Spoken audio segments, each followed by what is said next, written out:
Pero ahora lo que hay es un préstamo activado del Tesoro de los Estados Unidos en dólares al Banco Central de la República Argentina. Algunos dicen, bueno, pero pará, a ver, explícamela mejor. ¿Vos me estás queriendo decir que tomaron deuda ahora con el Tesoro de los Estados Unidos para intervenir en el mercado cambiario, para que alguien se lleve esos dólares, no sé, al colchón o se vaya al exterior a vacacionar en Miami o a Europa, donde sea, o que se lleven esos dólares afuera porque querían correr para el dólar? Y para eso el Banco Central termina con una deuda en dólares con un acreedor privilegiado como es el Tesoro de los Estados Unidos. Y bueno, sí, así fue la operación. Digamos, ¿qué quería? Que Besen venga, ponga los dólares, los venda y que salga gratis. Entonces Besen dice, hicimos plata en la Argentina porque efectivamente intervino en el mercado cambiario, deben haber vendido dólares a 1.470, 1.480, y cuando salen, recompran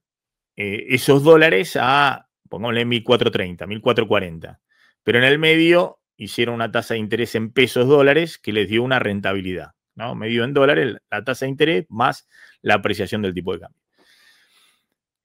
Queda el Banco Central una deuda con el Tesoro de los Estados Unidos, no sabemos en qué condiciones, pero sí, muy probablemente estos swaps son como el swap con China, deuda a corto plazo, exigible a un año, como es con el swap con China, que tiene 5.000 millones de dólares activados, que también lo activó Massa en su momento en la campaña electoral del 2023, porque necesitaba seguir pagando importaciones, necesitaba seguir pedaleando para evitar una devaluación, y activó 5.000 millones de dólares del swap con China. Bueno, eso son deudas exigibles que, pongámosle un año, no sabemos, insisto, las condiciones, llegado el momento, o se paga o se refinancia, se vuelve a extender, a rolear, a refinanciar esa deuda. Bueno, fíjense lo que dice Portfolio Personal Inversiones. Dice, vale detenerse en el estado de las reservas internacionales del Banco Central, porque al 7 del 11 estimamos que las reservas netas, deduciendo como pasivo de corto plazo los vencimientos de Bopreal a 12 meses, pero no los depósitos al Tesoro, que los depósitos del Tesoro, esa es la otra cuestión, que dan en 100 millones de dólares, están en nada los depósitos del Tesoro argentino, nada. El viernes pasado se le pagó 800 millones de dólares al FMI. Bueno, ¿cómo pagó el Tesoro esos 800 millones de dólares? Bueno, también, de nuevo, inferencia de los datos de Estados Unidos y del Banco Central de la Argentina y del Tesoro argentino. Estados Unidos le presta al Tesoro argentino 600 y pico de millones de DEC, derechos especiales de giro, que son 800 millones de dólares. El Tesoro argentino le presta eso al Banco Central de la República Argentina. El Tesoro argentino usa pesos y le compra al Banco Central por 800 millones de dólares esos DEC. Con eso paga el vencimiento de 800 millones de dólares que tenía con el FMI. Bueno, la conclusión es que vimos la semana pasada, los depósitos del Tesoro argentino suben en un momento 800 millones de dólares y a los 2 días bajan 800 millones de dólares, que es lo que se le paga al FMI. Y todo eso, toda esa operación de ese préstamo con DEX que hace el Tesoro de Estados Unidos al Banco Central argentino, de nuevo, queda activado en la línea del swap. Entonces, la parte del swap que se estima que está activada, porque aparece en una línea del Banco Central que se llama deuda en dólares, deuda en dólares, otros, y que no estaba hasta la semana pasada, son estos 2.755 millones de dólares, que todo indica que es la línea del swap activada, que dice Besen que es una pequeñita parte, sería el 15% o menos del 15%, el 12%, el 13% del total del swap por 20.000 millones de dólares. Bueno, ¿a qué voy con todo esto? Que todos están viendo que, bueno, se activó el swap, perfecto, 2.755 millones de dólares. Entonces, todos están haciendo las cuentas que las reservas netas del Banco Central, que se calculan como las reservas brutas menos todos los pasivos de corto plazo exigibles al Banco Central. Bueno, las reservas netas, fíjense que hasta la semana pasada estaban en 900 millones de dólares, 900 millones de dólares, contando los 12.000 millones de dólares que transfirió el fondo a la Argentina, primero 12.000 y después 2.000 millones de dólares adicionales. Bueno, ahora están en menos 1.800 millones de dólares, porque obviamente esos 2.700 millones de dólares de swap activado hay que deducírselo en las reservas netas. Esta no es la metodología que usa el FMI, porque el FMI, para contar sus reservas netas, no toma lo que el propio FMI le prestó al Tesoro de la República Argentina.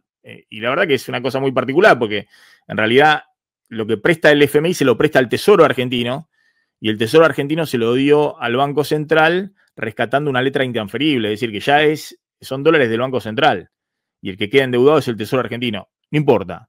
El FMI dice, no, ustedes no tienen reservas, ven ahí, menos 1.800 millones de dólares de reservas netas negativas. Eso es lo que está calculando ahora PPI, Portfolio Personal de Inversiones, que tiene la Argentina y hace una semana tenía positivas por 900 millones. Porque, insisto, está deduciendo de las reservas netas, de las brutas para calcular las netas, está deduciendo también los 2.700 millones de ahora del préstamo que hay activado con el Tesoro de los Estados Unidos, porque hay parte del swap que ya está activado y está corriendo intereses, una deuda a corto plazo exigible. ¿A qué voy con todo esto? Las reservas líquidas están en 17.000 millones de dólares, son los dólares que podría usar para vender en el mercado cambiario, ponele, el Banco Central que tendría disponibilidad. Bueno, en estas reservas líquidas están los encajes de los depósitos en dólares privados, es decir, los dólares de la gente en el sistema financiero, que el Banco Central circunstancialmente los podría usar de corto plazo, como ha ocurrido muchas veces, pero insisto, estos 17.000 millones de dólares no son dólares propios del Banco Central, que podría utilizar libremente el mercado cambiario. De hecho, hemos visto que cuando intervino antes de la elección, el Banco Central vendió nada más que 1.100 millones de dólares y después tuvo que salir corriendo a Washington a pedirle asistencia al Tesoro de los Estados Unidos. Estoy haciendo toda esta larga introducción porque si uno ve las reservas netas que hay en la metodología de FMI, bueno, ahora estamos, fíjense, 7 de noviembre, reservas netas menos 10.000 millones de dólares. Porque el FMI te dice, no pongas en las reservas netas el préstamo que te dio el propio FMI. Y si uno ve las metas que tenía el gobierno argentino acordados con el FMI para ahora, para diciembre, había que tener menos 1.000 millones de dólares de reservas netas. O sea que estás 9.300 millones de dólares abajo de las reservas netas. Si el gobierno fuera a cumplir, cosa que todo indica que no haría, con las metas de reservas del FMI, y le falta más de 9.000 millones de dólares a las reservas. Y recuerden que esta es la meta redefinida porque en el tercer trimestre, como se incumplió la meta original que había en el acuerdo en abril, se relajó la meta de reservas para diciembre. Pero la meta original para diciembre era 5.500 millones de dólares positivo. O sea que al Banco Central le faltan, en la meta original, más de 15.000 millones de dólares en las reservas. ¿Qué significa esto? Que el fondo tenía una idea de acumulación de dólares en la reserva del Banco Central y de tipo de cambio, evidentemente, real, totalmente distinto, un tipo de cambio más alto y mucho más dólar en la reserva del Banco Central, de las que hoy tiene el Banco Central argentino.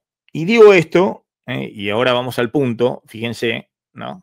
Porque se ha generado toda una polémica respecto a que Caputo, cuando todos dicen, bueno, ahora sí tiene la oportunidad dorada de ir a un nuevo esquema cambiario, a dejar flotar, hoy Caputo... Se genera ahora un poco, luego de lo que fue el acuerdo con el Fondo Monetario, se ha generado mucho debate con respecto a si el país ya debiera estar flotando libremente o, como lo estamos haciendo ahora, una flotación entre bandas. Hay varios temas acá para explicarles por qué nosotros vamos a seguir manteniendo la flotación entre bandas. En primer lugar, es porque las bandas están bien calibradas. El techo de la banda está muy bien calibrado. Hoy Argentina no tiene un problema de competitividad de tipo de cambio. Prácticamente de ninguna manera que lo quieran mirar. Para los que son fanáticos de la tira histórica, que no es el caso mío, porque hay muchos otros factores que influyen en esto, pero hay mucha gente que lo mira así. Entonces tomamos como referencia la salida del cepo de Macri, donde nadie se le ocurría en ese momento cuestionar si el tipo de cambio, si nuestra moneda estaba sobrevaluada. Es a hoy un tipo de cambio de 1.270, con un agregado. Macri en ese momento tenía 6 puntos de déficit fiscal y 3 puntos de déficit de cuenta corriente, cosa que nosotros no tenemos, o sea que alguno podría pensar que podríamos darnos el lujo de tener un tipo de cambio incluso más bajo que ese. Pero además no se necesita ser un experto en economía para entender que difícilmente uno pueda estar en récord de exportaciones en cantidades si tenés una moneda sobrevaluada. No estamos en récord de exportaciones en prácticamente todo, ¿sí? Economía del conocimiento, servicios, bienes ahora también. Entonces, digamos, claramente las bandas están bien calibradas. Bueno, ahí está Caputo, muy claro. Ahora, evidentemente, está ratificando a full las bandas cambiarias y disipando cualquier idea de que van a ir a una flotación sin bandas en el mercado cambiario.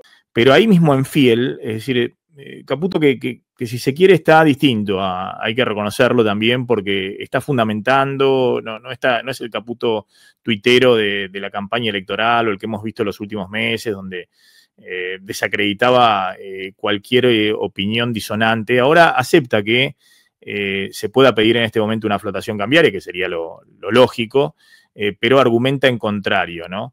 Y fíjense, ahí mismo en Fiel, un rato antes, un par de horas antes de que estuviera ahí el ministro de Economía Caputo, había estado Domingo Cavallo, junto al exministro también Nicolás Dujovne, creo que era un panel de 3 exministros de Economía.